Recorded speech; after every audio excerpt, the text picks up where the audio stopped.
Hi, I'm Dr. Pichardo-Johansson, board-certified physician, life coach, and author of 8 books. I'm also a happily married wife to my soulmate, a mother of 4 children, including kids with special needs, and a cancer survivor. The topic of this video series is self-reinvention, and none of those multiple titles would tell you that, but I happen to have a PhD or an honorary degree on self-reinvention, starting from moving to a different country and starting a new life to finding my soulmate against all prognosis when I was a divorced mother of 4, including kids with special needs, to most recently being an oncologist who became a cancer patient and using that not to destroy me, but to inspire me to find what I really wanted to do with my life in this fulfilling career of life coach. So if you're just joining us today, don't worry. You can watch this video and still understand what's going on. The video number 0, or the introductory video, the love letter to all superwomen, was mostly introducing myself. And the conclusion of that video was that there were 3 steps that I followed each and every time that I reinvented myself. Step number 1 is reconnecting with yourself, with your inner truth. Step number 2, figuring out exactly what you really want. And step number 3, removing the blocks to achieve it.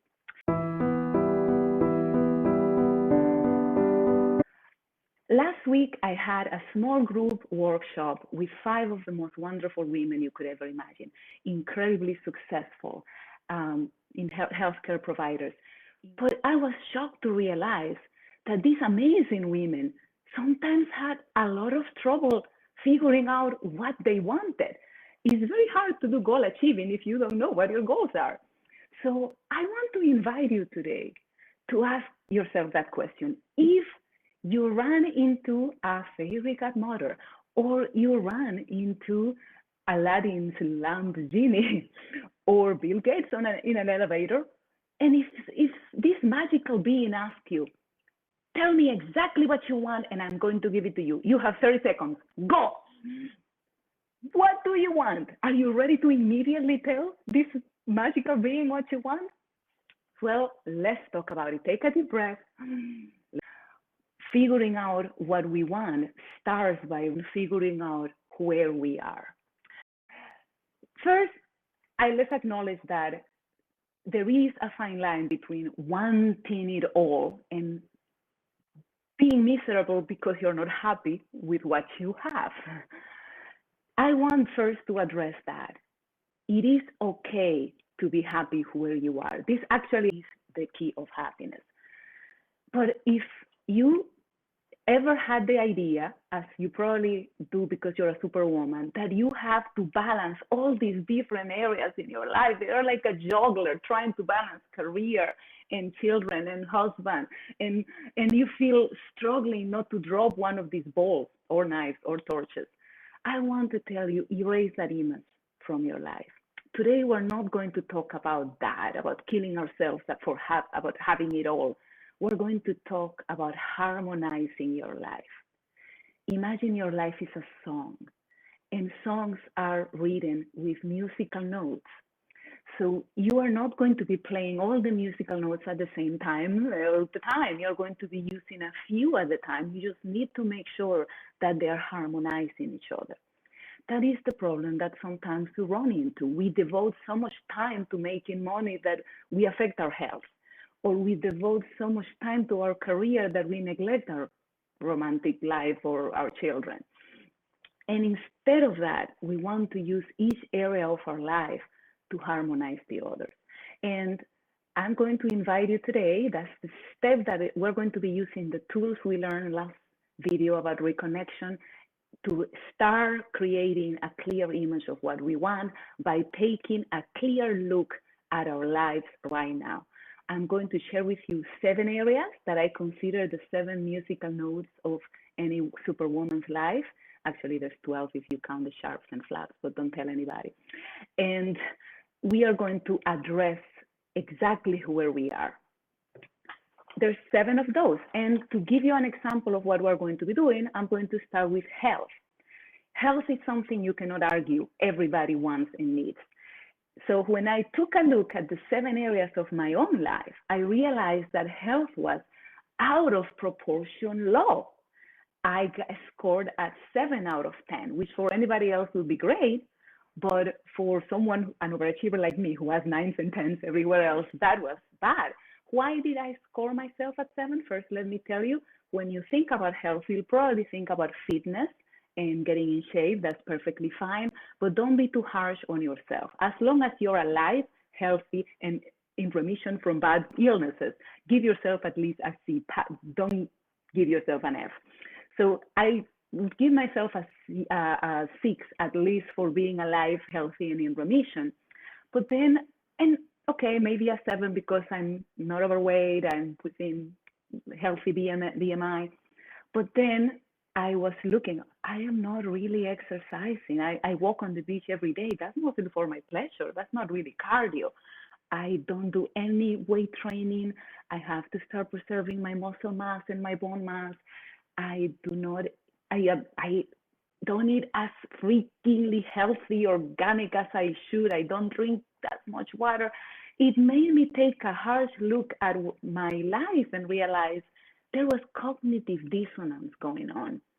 I knew better than what I was doing, especially considering I'm a cancer survivor and have to be freakingly attentive to my health.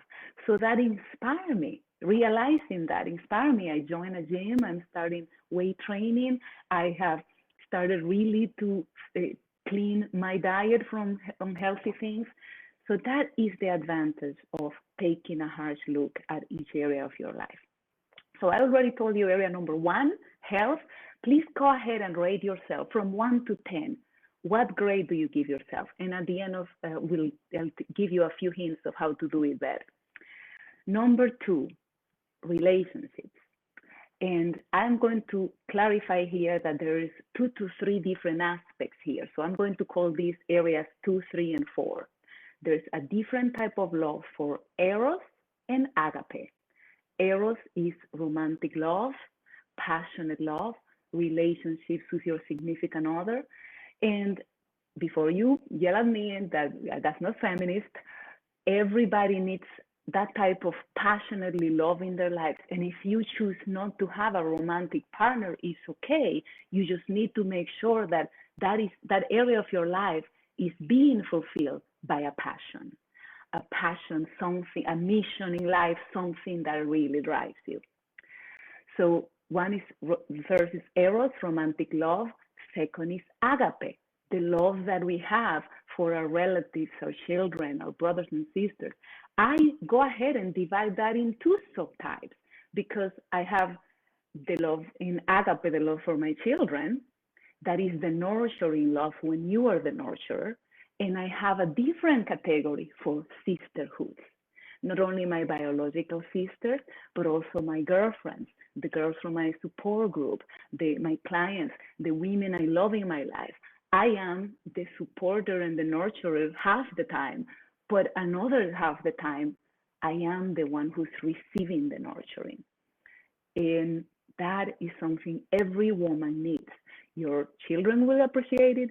Your husband, your man in your life, your significant other will appreciate it because we don't want our man to feel obligated to take us to, manicures and pedicures and to shopping in the mall. We want to have that source of love in our lives, our sisters, so to free our significant others from that obligation.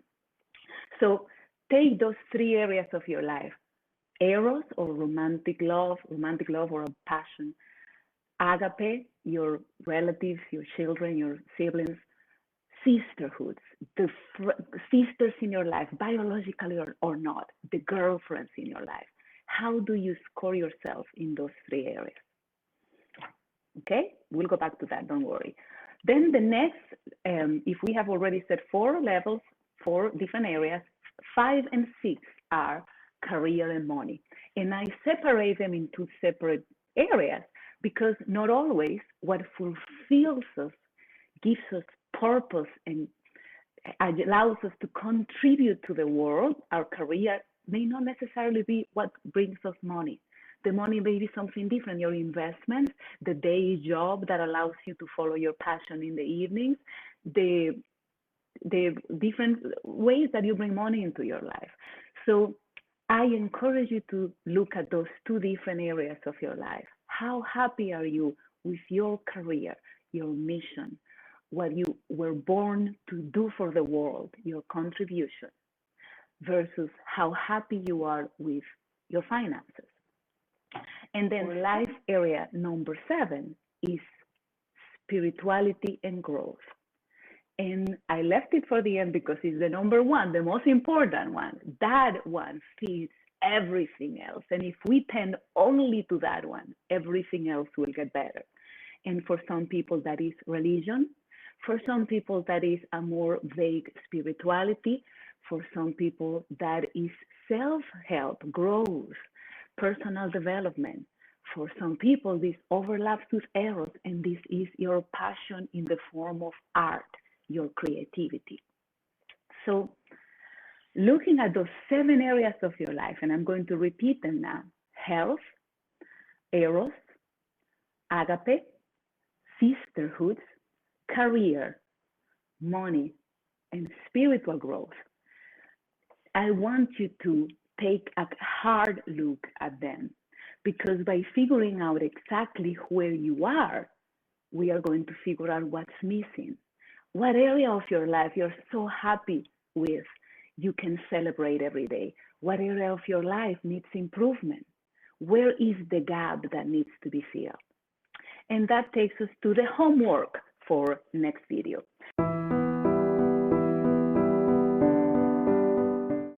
Homework number 1, you're going to take those 7 areas that we talk about and you're going to score them. But to score them, you're going to go deep.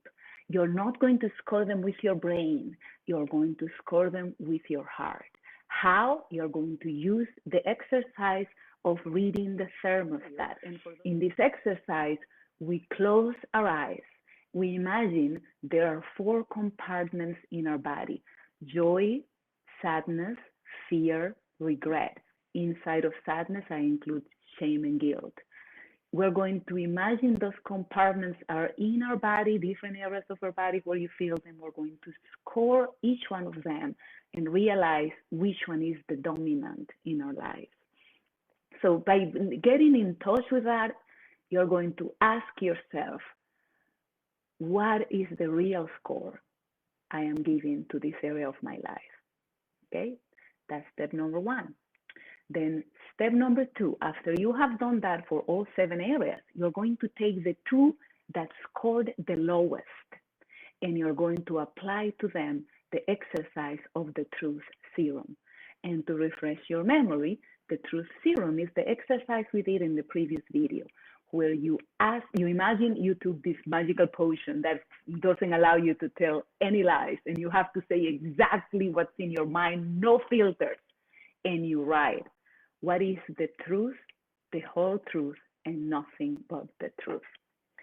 And go to town. Say, pour into the page exactly what is going on in that area of your life. What makes you happy about it? What makes you sad? What makes you angry? What regrets you have? What guilt and shame do you associate with this area of your life? And then when you are done with those 2 areas, save them, bring them over next time, because in the next video, we're going to really use this map of where we are in our lives to bridge the gap, to really clarify what we want. Then we are going to attack any blocks that we have in our lives to manifest this. And I never have enough time to tell you everything I wish I could tell you. Please feel free to comment in this video. I would love it if you can share it with people you love, repost it, share it, comment. And please, if you need help with this exercise or any other area of your life, let me know. I am offering clarity sessions. Those are free of charge, 1-hour-long sessions when we explore all those things in your life and allow you to decide what you want and whether I can help you get it.